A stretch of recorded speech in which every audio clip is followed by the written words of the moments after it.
This week's subject is inner renovation. And we were talking about the verse in which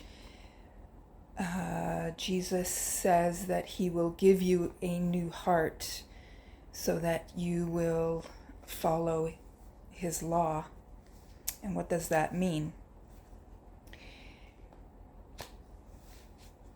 I think it means that instead of identifying with all of the masks that we learned as children to put on in order to survive, and that may look like being cute or being nice or being charismatic or being funny or being invisible or being mean, all of the things that we're not, that instead of from those masks, we live from who we are, which is heart-centered, divine beings made in the image of our Creator. And so that means living from the heart.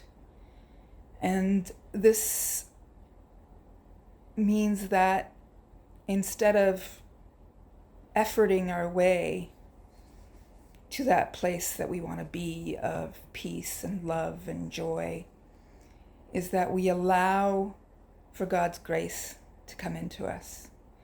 And so it's about waking up, healing, and allowing God's grace to enter us, and so that we live from forgiveness and compassion and love and divine law, meaning we love ourselves, and we love our neighbors as we love ourselves, and we have to learn to love ourselves. I think that's one of the biggest challenges for many people, is learning what that means to truly love yourself.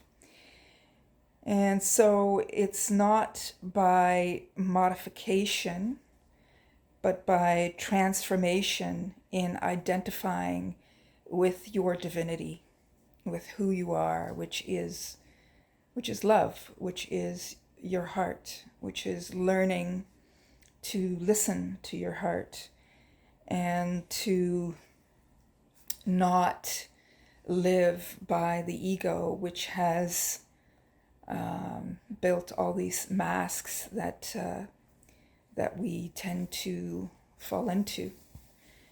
And so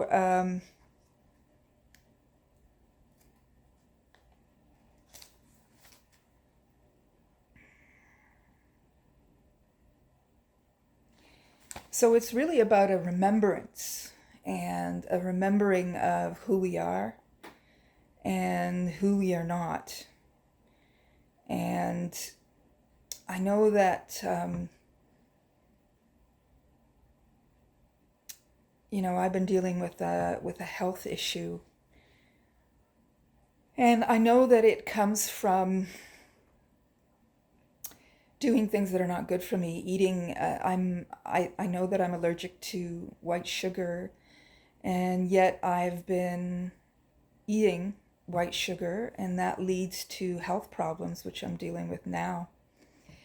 And I know that if I stayed in the present moment and really love myself, that I wouldn't have to effort so much to try to eat better. I would, that it wouldn't be a modification of my behavior. It would be more of a remembrance of who I am, and in that remembrance, respecting myself, and that would make it much easier to not give in to the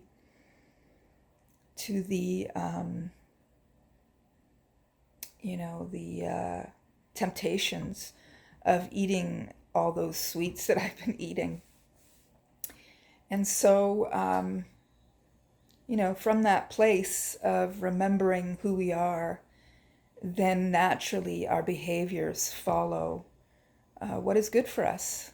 And so that we can come from a place of true wisdom and become the example that we need to be for the rest of the world.